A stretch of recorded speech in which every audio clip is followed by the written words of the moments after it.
지금도 가끔 TV를 보게 되면은요, 외국에 유학을 갔던 그런 사람들이 부모를 찾는 그런 뉴스를 우리가 보게 됩니다. 외국에 입양을 갔던 사람들 중에 보게 되면은 외국에서 좋은 부모를 만나가지고 그래서 공부도 많이 하고 그리고 사회적으로 성공한 그런 사람들도 있습니다. 그런데도 불구하고 이분들이 자기를 버렸던 그 부모를 찾는 이유가 뭐냐고 하는 것입니다. 그거는 뭐냐면은 자기 자신의 정체성을 알아야 되겠다고 하는 거예요. 내가 도대체 누구냐고 하는 것입니다. 나는 어떤 부모에서 태어나게 되고 왜 우리 부모가 나를 버리게 되었냐고 하는 것입니다. 그래서 이 자기 자신의 정체성을 찾을 때 결국에는 우리 자신의 인생의 전체를 우리가 알 수가 있다고 하는 것입니다. 그런데 그 자기 자신의 정체성을 알지 못하게 되면은 자기 인생의 전체를 알지를 못하기 때문에 그래서 그렇게 성공을 하고 공부를 많이 했는데도 불구하고 좋은 부모를 양부모를 만났는데도 불구하고 그래서 이렇게 자기를 낳은 부모를 찾아오는 그런 사람들이 있는 것을 볼 수가 있습니다. 여러분, 우리가 살고 있는 이 지구나 우주는요, 너무나도 광활하고 아름다고 위대한 그런 세상입니다. 여기에 살고 있는 우리 인간이나 수많은 생명체는요, 얼마나 존귀한 그런 존재인지를 모르는 것입니다. 그런데도 안타깝게도 우리는요, 이 세상의 시작을 알지를 못하는 것입니다. 도대체 어떻게 해서 이 위대한 세계가 만들어졌고 이 지구가 또 이 지구의 인간들이라든가 많은 생명체들이 만들어졌냐고 하는 것입니다. 이것은요, 마치 어렸을 때 외국에 입양을 나가가지고 자기 자신에 대해서 잘 알지 못하는 것과 같은 것입니다. 또 이것은 우리 인간은요, 이 날아가는 화살을 보고 있는데도 불구하고 이 날아가는 화살을 누가 쏘았으며 어떤 목적으로 쏘았는지 이것을 알지 못하고 그저 날아가는 화살 하나가 지나가고 있구나 이렇게만 생각을 하는 것과 같은 것이라고 하는 것입니다. 그런데 하나님께서는요, 이 세상의 모든 시작을 우리에게 알려주셨습니다. 그것이 바로 성경 맨 처음에 기록되어 있는 말씀입니다.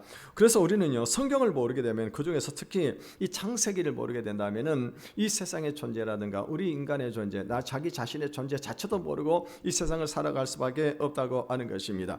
여러분, 성경은요, 이 세상이 어떻게 시작이 되었으면 우리 자신이 어떻게 만들어졌는지 우리는 어떤 목적으로 만들어졌는지 이것에 대해서 우리에게 말씀을 하고 있는 것입니다. 이 사람들은 지금까지 이 세상과 우리 인간이 어떻게 시작이 되는 데서 많은 추측을 해왔었습니다.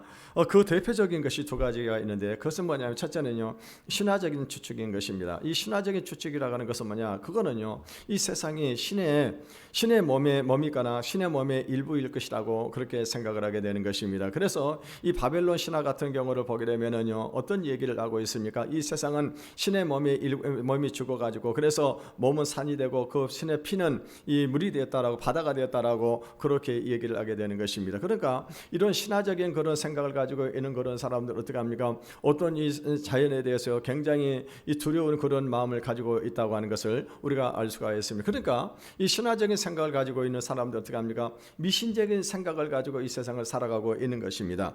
거기에 비해서 이 현대 과학자들은 이 세상이 어떻게 만들어졌냐? 우연히 만들어졌다고 하는 것입니다. 그래서 이 수십억 년 동안에 이렇게 이 세월이 흐르는 동안에 우주가 폭발을 하고 그리고 식는 과정에서 우연히 우주가 만들어지고 우연히 생명체가 만들어졌다라고 그렇게 얘기를 하고 있는 것입니다. 그러니까 이거는요, 과학자적인 그런 생각이라고 하는 것입니다. 그런데 성경은 무엇을 말씀을 하고 있습니까? 하나님의 말씀으로 이 세상을 창조하셨다라고 그렇게 말씀을 하고 있습니다. 그래서 우주나 피조 세계는 결코 신이거나 신의 일부가 아닙니다. 우리는요, 우주나 피조 세계를 두려워할 필요가 없는 것입니다. 하나님께서 이 세상을 말씀으로 창조하셨기 때문에 하나님은 어떤 분이십니까? 인격적인 하나님이라고 하는 것입니다. 그래서 우리는 그 인격적인 하나님을 우리가 만날 수가 있는 것입니다. 우리가 하나님을 믿어야 되는 이유가 뭐냐? 하나님께서 이 세상 모든 것을 만드셨기 때문입니다. 그 하나님께서 우리를 사랑하고 계신다는 사실입니다. 그런데 바로 이 진리가 우리 민족에게 그대로 적용이 되어졌다고 하는 것입니다. 사실 여러분은 우리 민족은요, 수천 년 동안 미신에 빠져 있었습니다. 그래서요, 이 하나님에 대해서 알지를 못했다고 하는 것입니다. 그래서 서양 선교사들이 우리나라에 와가지고 그래서 이 하나님을 전파했을 때요, 이 서양 선교사들에서 어떻게 봤습니까? 선교사 눈이 파랗게 생기고 이상하게 키도 크게 생긴 그런 사람 사람들이 와서 이 복음을 전하게 되니까요, 저 사람들이 서양신을 전하는가 보다라고 그렇게 생각을 했었습니다. 그런데요, 이 서양 선교사들이 하는 말이 무엇입니까? 그거는 이 세상을 만드신 창조하신 하나님이 계시다고 하는 것입니다. 뿐만이 아니라 그 하나님이 우리를 사랑하셔서 그 아들을 죽게 하셨다고 하는 것입니다. 여러분, 우리 민족들이, 우리 조상들이 이렇게요, 뭡니까, 미신을 섬기던 그런 사람들이었는데 이것을 믿는다고 하는 것은 거의 불가능한 그런 일이었었습니다. 그런데 놀라운 것은 뭐냐면요, 이 말씀을 듣고 믿었다고 하는 것입니다. 그럴 때 어떤 역사가 일어나느냐? 우리나라의 대부흥의 역사가 일어나기 시작을 했었습니다. 여러분, 사실 일제시대 같은 경우에는요, 우리나라에게 희망이 없었습니다. 그런데요, 우리나라 우리 어떻게 합니까? 우리 민족들이 이렇게 하나님을 믿게 되어졌을 때 일제시대 그 압박을 견뎌내고 우리 민족의 정신을 잃지 않은 그런 결과를 가져오게 되었고요. 그 이후에 어떤 일이 일어났었습니까? 오늘 우리 대한민국에 이 엄청난 이 부흥의 역사가 일어나기 시작을 했다고 하는 것입니다. 여러분, 하나님께서요, 우리에게 창조의 이야기를 들려주신 것은 하나님이 우리를 사랑하시는 것입니다. 이것은 마치도요, 이 입양이 되어 있던 그 자식을 찾아가가지고, 그래서 부모가 이 자식에게 자식을 더 찾아오고, 그리고 이 부모가 그 아이에게 자기 아이의 존재를 알게 하는 것과 똑같은 것입니다. 그러니까 오늘 창세기 이야기는 무엇을 말하는 것입니까? 하나님이 우리를 다시 찾아오신 거예요. 우리를 찾아오셔가지고, 그리고 우리에게 이제 우리를 영원히 버리지 아니하고 우리 함께 계시겠다고 하는 이 약속을 하시는 것이 바로 이 창세기 이야기라고 하는 것입니다. 여러분, 우리가 어떤 일이라든가 이 사람의 첫 시작을 아는 것이 굉장히 중요합니다. 여러분, 그 시작에서부터 모든 관계가 이루어지기 때문인 것입니다. 그래서 여러분, 그 사람이 어떤 사람인지를 우리가 무엇으로 알 수가 있을까요? 저 사람 부모가 누구인지, 그 형제가 누구인지, 이것을 통해서 우리는 그 사람이 어떤 사람이라고 하는 것을 알 수가 있다고 하는 것입니다. 그리고 어떤 물건도 마찬가지입니다. 처음에 어떻게 해서 그 물건이 생기게 되었냐고 하는 것입니다. 그리고 그 물건을 처음 발견한 사람이 누구냐고 하는 거예요. 이것을 통해서 그 물건의 주인이 누구이고 그 사람이 그것을 가지고 있을 때 그것이 합당한지 아닌지, 이것을 우리가 알 수 있다고 하는 것입니다. 성경은 이 우주와 모든 생명체에 대해서 이렇게 말씀을 하고 있습니다. 우리 1절 같이 읽어보겠습니다. 시작. 태초에 하나님이 천지를 창조하시니라. 태초에 하나님이 천지를 창조하셨다는 말씀은 선포에 해당이 되는 말씀입니다. 다시 말하면 우리 눈에 보이거나 보이지 않은 온 우주, 지구, 거기에는 모든 생명체는 모두가 어떤 특정한 시간에 하나님께서 창조를 하셨다고 하는 이야기입니다. 그러니까 이 세상에 존재하는 그 모든 것들은 우연히 만들어지는 것이 하나도 없고 모든 것이 하나님이 다 만드셨다고 하는 거예요. 그러니까는요, 하나님은 어떤 분이시냐? 이 세상 모든 만물의 주인이시고 그분이 이 만물을 처분할 수 있는 그런 권한을 가지고 계신다고 하는 그런 의미를 가지고 있는 것입니다. 여기 그러면은 오늘 우리들이 생각이 될 것은 뭐냐면은 하나님이 태초에 천지 만물을 창조하셨다고 하는 말씀을 하셨는데 그 태초가 언제냐고 하는 것입니다. 그래서 이 태초라는 것이 하나님이 창조하는 그 날을 말하는 것인지 아니면은 그보다도 더 긴 오래전의 시간을 말하는 것인지, 그것이 사실 궁금한 것입니다. 그래서 과학자들은 어떻게 합니까? 이 과학자들은요, 지구라든가 우주가 우연히 만들어진 것은 엄청난 먼 옛날 수십억 년 전에 이 지구가 만들어졌다고 하는 거예요. 이거를 어떻게 밝혔느냐? 탄소 연대 측정법이라고 하는 거 있습니다. 그래서 지구에 있는 모든 것을 탄소로 연대로 측정을 딱 해보게 되니까 이 지구가 만들어진 것이 수십억 년 전에 이 우주가 만들어졌다라고 그렇게 말을 하고 있습니다. 그런데요, 여러분, 우리가 창세기를 보게 되면은 창세기로부터 시작을 해가지고 오늘 현대까지 이렇게 연대를 쭉 조사를 해보게 되면은요, 그 시간이 어느 정도 되느냐? 약 6,000년 정도 된다고 하는 것입니다. 그러면은 과학자들이 얘기하고 있는 수십억 년 전과 우리는 성경을 말하고 있는 것은 바로 불과 6,000년 정도밖에 되지 않는다고 하는데 그 시간의 간격을 어떻게 메울 수 있냐고 하는 것입니다.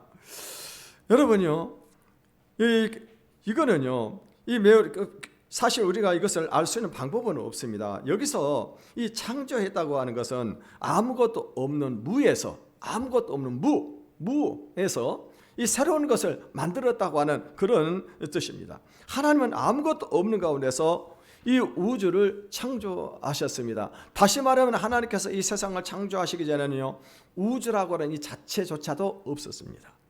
이 물리적인 우주는 없었고 이 영적인 존재만 존재했다고 하는 것입니다. 그런데 하나님께서 어느 시점에 이 우주를 창조를 하셨다고 하는 것입니다.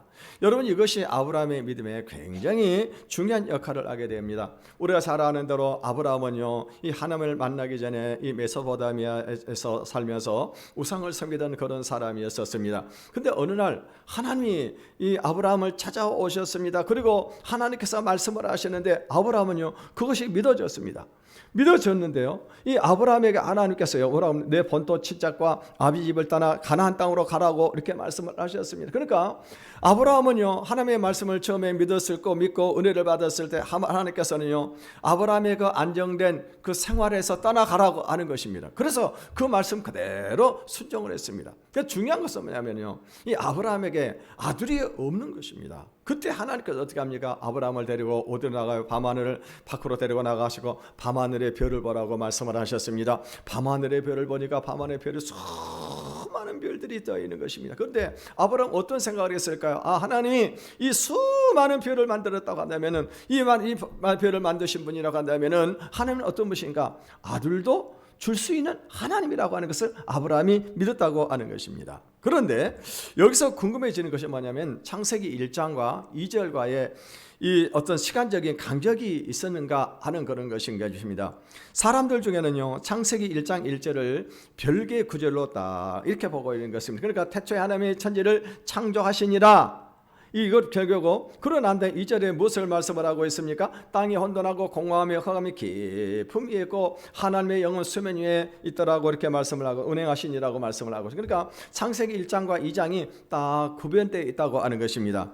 이렇게 보게 되면은요, 여기서 우리가 이 시간의 간격을 어느 정도 우리가 지금 아까 과학자들이 말하고 있는 이 시간의 간격이 해결될 수가 있는 것입니다. 그러니까 태초에 하나님이 천지를 창조하셨고, 그러니까 수십억 년 전에 만드셨고, 또 그러고 난 다음에 2장에 와가지고 이제 하나님 창조하시기 활동하시기 전에 어떤 모습이 드러나고 있기 때문에 간격이 드러나고 이것을 간격을 메울 수 있다, 이렇게 볼 수도 있습니다. 그러나 여러분, 우리는 정확하게 그것을 알 수가 없습니다. 그것이 1장과 2절이 완전히 분리된 그런 상황인지, 아니 1절과 2절 분리된 상황이지, 이 하나님이 아니면은 처음부터 천지 만물을 창조하는 것이 바로 1, 2장이 연결되어 있는 것인지는 우리는 정확히 알 수가 없는데, 중요한 것은 뭐냐? 성경이 과학적인 지식을 우리에게 말하고 하는 것이 아니라고 하는 것입니다. 성경은 우리에게 무엇을 말씀을 하고 있는가? 우리가 하나님을 믿게 하게끔 하기 위해서 하나님을 믿으라고 하는 것이. 그럴 때 어떤 역사가 일어납니까? 우리의 구원의 역사가 일어나게 된다고 하는 것입니다. 특별히요, 창세기를 가장 먼저 들은 사람들은 이 애굽을 막 탈출했던 그런 이스라엘 백성들이었었습니다. 이 사람들은 애굽에서 생활하면서요, 이 범신론의 영향을 많이 받았습니다. 애굽에는요, 모든 것이 신이었었습니다. 그래서 이 애굽에서는 태양도 신이고, 그리고 강도 신이고, 그리고 심지어는 뱀도 신이었었습니다. 그러니까 이렇게 범신론적인 그런 영향력을 받아갖고 있었습니다. 그래서 이 하나님께서는요, 이 온 세상은 하나님이 창조하셨기 때문에 하나님의 백성은 이런 미신을 두려워할 이유가 없다고 하는 것입니다. 그래서 이 하나님은요, 하나님의 말씀을 들으면 된다고 하는 것입니다. 여러분, 오늘 우리들이 기억해야 될 것이 뭐냐? 그건 하나님이 아무것도 없는 가운데 이 모든 것을 다 만드셨습니다. 또 앞으로도 얼마든지 만드실 수가 있는 것입니다. 하나님은 불가능이 없으신 전능하신 하나님이신 것을 믿으시기를 바라겠습니다. 하나님께서 이 세상을 창조하실 때 우주나 지구는요, 어떤 상태에 있었는지 성경은 말씀을 하고 있습니다. 2절 상반절을 읽어보겠습니다. 시작. 땅이 혼돈하고 공허하며 흑암이 깊음 위에 있고. 이 말씀은 어떤 사람이 지구나 우주의 상태를 본 것이 아니고, 봐가지고 기록한 것이 아니고, 하나님이 보신 것을 사람들에게 얘기해가지고 그것을 기록하게 한 거예요. 그때 어떻게 해요? 땅이 혼돈하고 공허하고, 그리고 흑암이 깊은 위에 있었다라고 그렇게 말씀을 하고 있습니다. 여러분, 땅이 여기서 혼돈하다 하는 말은 어떤 의미일까요? 이거는요, 어떤 형체를 가지고 있지 않다고 하는 거예요. 형체, 우리가 지금 우리가 땅은 어떻습니까? 지구라고 하는 형체를 가지고 있잖아요. 덩어리가 있잖아요. 근데 이 덩어리가 있는 형체가 있는 것이 아니라고 하는 것입니다. 이때 땅이라고 하는 것은 없었어요. 혼돈했습니다. 그래서 하나님이 우주를 창조하셨을 때 이 땅에 바위 같은 딱딱한 물체 같은 것이 없었다고 하는 것입니다. 그러면은 우주에는 무엇이 있었을까요? 아마 후에 암석이나 불덩어리 같은 것, 이런 것들이 지금요 될 우주 공간을 이런 것들을 만들 수 있는 그런 그 원소들이 있지 않았겠나? 산소라든가 수소라든가 질소라든가 그런 원소들이 이제 존재를 하고 있지 않았겠나 그런 것입니다. 그러다가 이런 원소들이 존재하고 있다가 그러다 하나님의 말씀에 의해서 이 원소들이 한꺼번에 융합이 딱 되면서 어떻게 합니까? 그때요 태양 같은 불덩어리가 만들어지기도 하고 그리고 수많은 이 별덩어리들 이런 것들이 만들어지기 시작을 했다고 하는 것입니다. 다시 말하면 처음에는요 우주를 만들었을 때 우주는 형체가 없었습니다. 그래서 없었고 그 안에 뭐 은하계라든가 안드로메다 성운이라든가 아니면 우리가 살고 있는 태양계 같은 이런 세상이 이런 것들이 없었습니다. 물론 지구도요 지구가 될 수 있는 진료들은 있었을지 모르지만은 지구라고 말할 수 있는 그런 거대한 덩어리가 없었다고 하는 것입니다. 다시 말해서 우리가 살고 있는 우주는요 처음 만들어졌을 때 지금처럼 이렇게 아름다운 그런 모습이 아니었다고 하는 거예요. 여러분 우리가 건축 현장에 가서 보게 되면요 집을 아파트라든가 짓게 되면 어떻게 합니까? 보면은 이제 골조들을 쭉 세워놓고 있는데 사방에 구멍이 다 뚫려가지고 어디가 문인지 모르고 이 주변에 보게 되면 어떻게 합니까? 시멘트라든가 뭐 아니면은 뭐 이런 이 건축 자재들이 널려져 있는 그런 모습들을 우리가 볼 수가 있습니다. 아마 이때 하나님은 우주의 골조 공사를 하셨던 것 같습니다. 다시 말하면은 전 우주를 어떤 기초 위에다가 세우시고 그 위에다가 우주계나 태양계나 모든 이런 자연 질서가 자리를 잡을 수 있게 하신 것입니다. 그런데 아직 무엇인가 뚜렷한 그런 윤곽이 없는 그런 상태였다고 하는 것입니다. 그래서 땅이 공허했다고 하는 거예요. 그리고 혼돈했다고 하는 것입니다. 그리고 땅이 공허했다고 하는 것은 이 적절한 번역이 아닙니다. 땅이 공허했다고 하는 말은 정확하게 번역을 하게 되면요 땅이 비어 있었다고 해요. 텅 비어 있었다는 것입니다. 그러니까 다시 말해서 아무도 살지 않은 상태. 그러니까 이 우주에는 생명체도 없었습니다. 아주 미생물의 존재. 그러니까 우리가 보이지 않는 뭐 세균, 뭐 이런 거 바이러스 이런 것조차도 아무것도 없는 그런 상태에 있었다고. 이것이 바로 공허하다고 하는 것입니다. 그리고 흑암이 깊음이 있었다. 그러니까 이 하나님께서 천지 만물을 창조하시기 전에는요 온 세상에 깜깜한 어둠 속에 있었다고 하는 것입니다. 깜깜한. 그러니까 그 안에는요 빛도 없고 소리도 없고 뭐 움직임도 없고 온통 어둠만 깜깜한 세계 속에 있었다고 하는 것입니다. 그 속에서요 하나님께서는요 그럼에도 불구하고 어떻게 하십니까? 우리는 아무것도 볼 수도 없는 그런 깜깜한 어둠 흑암이 깊은 흑암 속에 있었는데 하나님께서는 그 안에 그 모든 것을 다 알고 계셨다고 하는 것입니다. 여러분 그런데요 우리가 살고 있는 이 지구 밖에 이런 태고의 신비가 지금 있다고 하는 거예요. 이 과학자들 얘기들 들어보게 되면은요 이 우주의 별들 수많은 별들 세계 속에는 이 블랙홀이 있다고 해요. 블랙홀. 그래가지고 어떻게 하면 이 블랙홀은요 이 모든 빛을 전부 다 빨아들여 볼 수밖에 없는 그 엄청난 힘을 가진 그 블랙홀이 있다고 존재하고 있다고 하고 그렇게 얘기를 하고 있습니다. 우리는요 그런 것은 다 알 수가 없는데 우리 인간이 하나님께 함부로 나갈 수 없다고 하는 것을 우리가 알 수가 있습니다. 우리가 살고 있는 이 영역은요 우주 안에서 아주 특별한 공간이라고 하는 거예요. 특별한 공간. 그래서 여러분 하나님께서 우리 인간을 살도록 하기 위해서 여러분 이 세상을 얼마나 아름답게 만들었고 얼마나 이 편리하게 불편함이 없이 우리가 살 수 있도록 해놓으셨는지를 모르는 것입니다. 그런데 여기를 벗어나게 되면 아직도요 그 끝을 알 수 없는 그런 태고의 신비가 우리 앞에 놓여 있다고 하는 것입니다. 이 하나님이 창조하실 때 이 세상은 이렇게요 전혀 형태가 없었습니다. 아무것도 없었고요. 그리고 어떻게 합니까? 이 태고의 신비를 가진 온통 깜깜하고 어두운 세상이었었습니다. 하나님은 이런 상태에서 하나씩 아주 중요한 세상을 창조하시기 시작을 하셨다는 것입니다. 중요한 것은요 하나님께서 도대체 무엇 때문에 이런 일을 하셨냐고 하는 것입니다. 성경이 최초의 지구에서 이처럼 살벌하고 아주 썰렁한 그런 모습으로 묘사되고 있는 이유가 있습니다. 그것은 뭐냐? 이 땅이 영구적인 것이 아니라고 하는 것을 우리에게 말씀을 하시는 거예요. 그러니까 사실 지구는요, 우리 지구는 얼마나 아름다운지 모릅니다. 특별히 여러분과 이 도시 생활을 하고 있습니다만 이 도시 안은요, 우리가 필요한 것들이 얼마나 잘 갖춰져 있는지를 모르는 것입니다. 그런데 여러분, 만약에 이런 도시 안에 만약에 우리가 이 어느 날 갑자기 전기가 나가버린다고 생각해 보십시오. 어떻게 살겠습니까? 수돗물이 나오지 않는다고 생각을 해보세요. 만약에 여러분 가정에 가스가 공급이 되지 않는다면 어떤 일이 벌어지게 되겠습니까? 아마 사람들은 저 불편해서 나중에는 어떻게 하면 이 도시를 다 떠나고 말게 될 거라고 하는 것입니다. 이 하나님께서 이 세상을 이렇게 아름답게 만드신 이유가 뭐냐? 그거는 이 세상에 하나님의 뜻대로 사는 사람들을 만드시기 위해서라고 하는 거예요.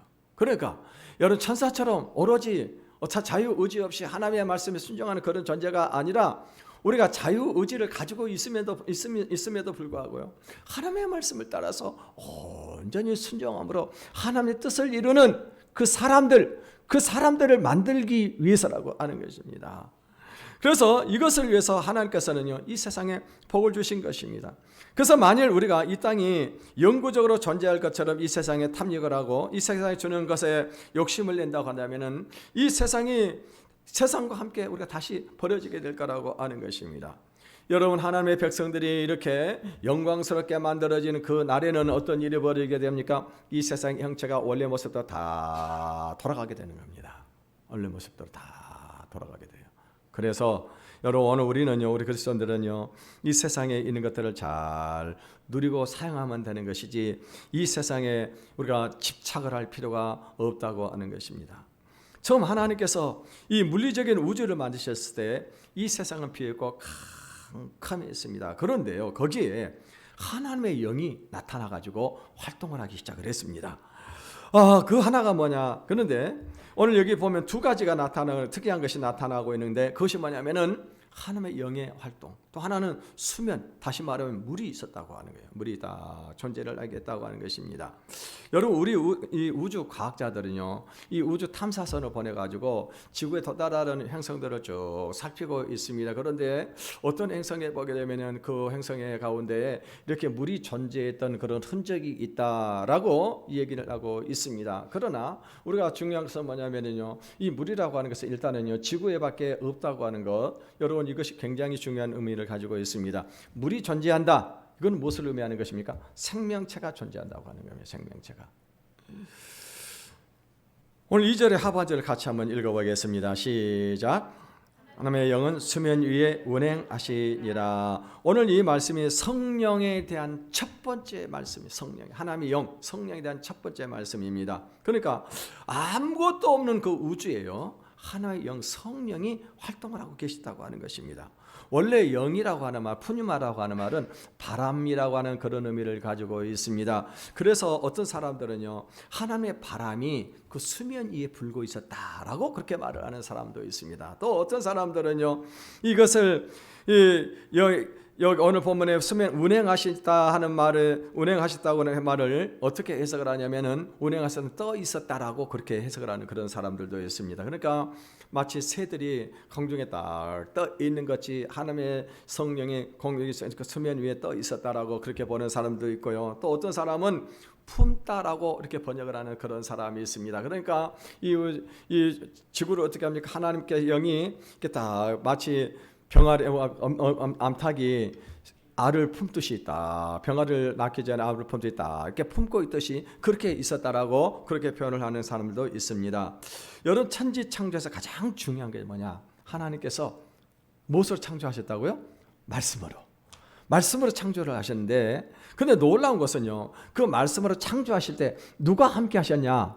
오늘 성경에 보니까 성령이 함께 하셨다고 하는 거예요. 성령이. 이 말씀이 성령과 함께 이 모든 것을 창조하시고 만드셨습니다. 말씀과 성령의 사역은 그러니까 함께하는 것입니다. 이것은 창조 때 나타난 것입니다. 물론 우리는요, 성령에 대해서 많은 것을 알 수가 없습니다. 다만 성령은 삼위 하나님 중에 한 분이시라고 하는 사실을 우리가 알고 있고, 성령님 어떤 분이십니까? 이 세상의 모든 아름다운 것을 창조하신 분이 바로 성령이라고 하는 것을 우리가 알 수가 있습니다. 여러분, 성령님이 만드신 것을 크게 일반 은총과 은총과 특별 은총으로 우리가 나눌 수가 있습니다. 여기서요, 일반 은총은 뭡니까? 믿지 않는 사람들에게 주신 재능이라든가 아니면 축복을 말하는 것입니다. 그리고 특별 은총은 어떻습니까? 우리 구원받은 백성들에게 주신 하나님의 은혜, 다시 말하면 하나님을 믿게 하는 그 은혜를 우리가 특별 은총이라 이렇게 말을 할 수가 있습니다. 이 세상에 있는 모든 예술적인 아름다운 작품들은 전부 다 성령님께서 주시는 것입니다. 그러니까요, 여러분 믿지 않은 그런 사람들도 일반 은총 영역 안에서 보면은요, 믿지 않은 사람들도 아름다운 작품을 만들어내고 아름다운 예술품을 만들어내고 아름다운 음악을 만들어내고 있는 것을 볼 수가 있습니다. 이런 아름다운 것을 누가 주신 것이냐? 전부 다 성령님이 일반 은총으로 우리에게 주신 것이라고 하는 것을 알 수가 있습니다. 그래서 예수를 믿지 않는데도 불구하고 이대한 문학 작품이라든가 아니면 음악을 창작하는 사람들은요, 성령님부터 이런 은혜의 선물을 받은 것입니다. 그런데 아무리 예술적인 재능이 뛰어나도요, 학문적으로 뛰어나 하더라도 구원받는 것은 아니라고 하는 거예요. 그건 일반 은총으로 준 것이기 때문에. 그래서 여러분, 우리 인간이 구원을 받으려고 하면은요, 성령님의 특별한 은총이 필요하다고 하는 것입니다. 여러분, 성령님이 주시는 최고의 능력은 뭐냐? 우리 마음속에 믿음을 주셔가지고 하나님으로부터 은혜와 축복을 받은 것입니다. 그래서 여러분, 우리가 믿음의 눈으로 이 세상을 보게 되면은요, 이 세상이 얼마나 아름답고 얼마나 신비한 세상인지를 모르는 것입니다. 여러분, 믿음이 없이는 보면은 그저 우연히 생겨난 그런 존재요, 그것이 아무 의미도 없을 거라고 생각이 되어집니다. 그런데 우리가 그것을 믿음의 눈으로 보게 되면요, 여러분, 지나다니는 길거리에 발뿌리에 부딪히는 돌멩이 하나조차도 이것이 존재의 의미가 있다고 하는 것입니다. 우리가 길거리에 다니다 보게 되면 길 옆에 있는 이름 모를 들풀조차도 이것의 존재의 의미가 있는 것입니다. 여러분, 우리가 보게 되면요, 이 모든 것을 하나님이 얼마나 아름답게 만들어 놓으셨는지를 모른다고 하는 것입니다. 여러분, 봄에도 보면 형형 색깔의 꽃이 있고 가을에는 단풍이 해서 얼마나 세상이 아름다운 세상이 됩니까? 겨울이 되면은 이렇게 흰 눈이 내리면서 세상에 온통 이 하얀 백설의 세계가 되는 것입니다. 저는 엊그저께 이 포인세티아 이것을 보면서 제가 기절을 할 뻔했어요. 왜냐하면요, 여러분, 어떻게 이렇게 빨갛게 이렇게 아름다운 색깔을 만들어낼 수 있냐고 하는 거예요. 그런데요, 이 포인세티아 안에 이 꽃술에 보게 되면, 나중에 한번 안 보신 분들 보시길 바라겠습니다만은, 꽃술에 하나님께서 황금 가루를 뿌려놨어요. 황금 가루를. 여러분, 인간이 이걸 만들어낼 수 있겠냐고 하는 거예요. 그러니까 여러분, 우리가 믿음의 눈으로 보게 되면 이 세상이 얼마나 아름다운 세상이고 우리가 이 아름다운 세상에 살고 있다고 하는 것 자체, 이것이 얼마나 큰 축복이냐고 하는 것입니다. 여러분, 이건 누가 볼 수 있어요? 믿음의 눈으로 보는 사람만 이거 보는 거예요. 믿음이 없는 그런 사람들은 이거 봐도요, 뭐 우연히 생겼겠다, 그러니까 아무런 감흥이 없는 것입니다. 여러분, 우리가 믿음의 눈으로 이 세상을 보시기를 바라겠습니다. 이 하나님께서 우주를 만드실 때 처음부터요, 이렇게 모든 것이 아름다운 것이 아니었었습니다. 그런데요, 이 하나님께서 어떻게 하십니까? 성령을 통해 가지고 이 세상을 이렇게 아름답게 만들어 놓으셨다고 하는 것입니다. 하나님은요, 선한 사람이나 악한 사람 모두에게 햇빛을 주시고 비를 내리십니다. 이것이 하나님의 사랑의 시작입니다. 그런데 그 중에서 가장 중요한 것이 뭐냐? 말씀을 통해서 하나님을 깨닫게 하시는 것입니다. 우리에게 죄를 용서해 주시는 그 은혜입니다. 더욱이나 우리의 마음을 바꾸어 가지고 변화시키는 그 은혜라고 하는 것입니다. 이것이야말로 성령님이 하시는 일 중에서 가장 탁월한 일입니다. 여러분, 우리 인간이 누릴 수 있는 축복 중에 최고의 귀한 것이 하나님을 아는 거예요. 하나님을 아는 것이 최고의 축복입니다. 하나님을 아는 지식보다 더 귀한 지식이 없는 것입니다. 그런데 참 놀라운 것은 뭐냐면요, 이렇게 놀라운 이 창조 활동에서 누가 빠졌어요? 예수님이 빠졌어요. 하나님의 아들이 빠졌습니다. 하나님의 아들이 하나님의 역할을 쏙 빼놓고 지금 창세기 1장에서 기록을 하고 있습니다. 근데 신약 성경에 보게 되면은 실제로 이 창조의 활동에 직접적으로 모든 것을 실무를 맡으신 분이 누구였느냐? 하나님의 아들이었다고 하는 것입니다. 그런데 놀랍게도 창세기 1장에 딱 보게 되면은요, 여기에 하나님의 영에 대해서는 말씀을 하고 계시는데 하나님의 아들에 대해서는요, 전혀 언급이 없다고 하는 것입니다. 분명한 것은 뭐냐? 하나님의 아들에 대해서는 하나님께서 감춰 놓으셨어요. 감춰 놓으셨어요. 이것이 신약성경에서 하나님의 비밀이라고 그랬습니다. 하나님의 비밀. 창세기에 하나님의 아들에 대해서 조금씩 말씀하기 시작한 것은 언제요? 창세기 3장에 인간이 타락을 하고 난 다음에 창세기 3장 15절에 뭐라고 말씀을 하셨습니까?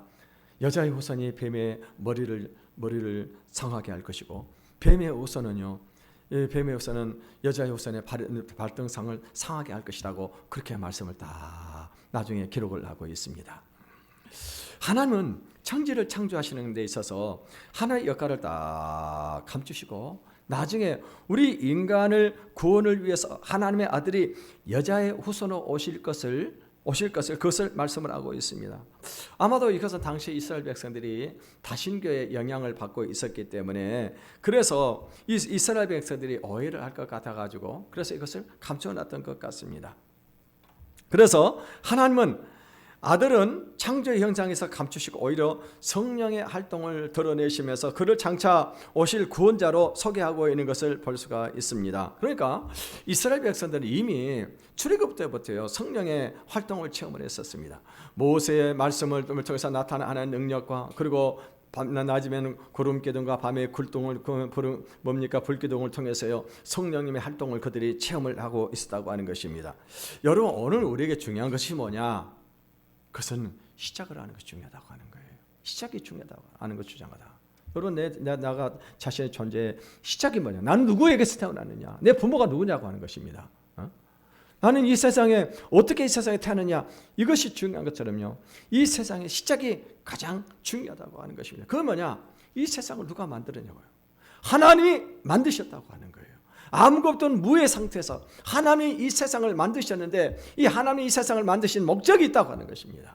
그것을 아는 것이 우리 인간에게 가장 중요한 것입니다. 이것을 알지 못하면 우리 인간은 어떤 인생을 살아갑니까? 아무 의미 없는, 아무 가치 없는 그런 인생을 살아갈 수밖에 없다고 하는 것입니다. 그래서 오늘 성경에서 하나님께서는요 이 세상의 시작을 우리에게 말씀해 주신 것은 무엇을 말씀하시는 것입니까? 하나님이 우리를 찾아오셨다고 하는 것입니다. 그리고 이제 하나님은 절대로 우리를 버리지 않으신다고 하는 것입니다.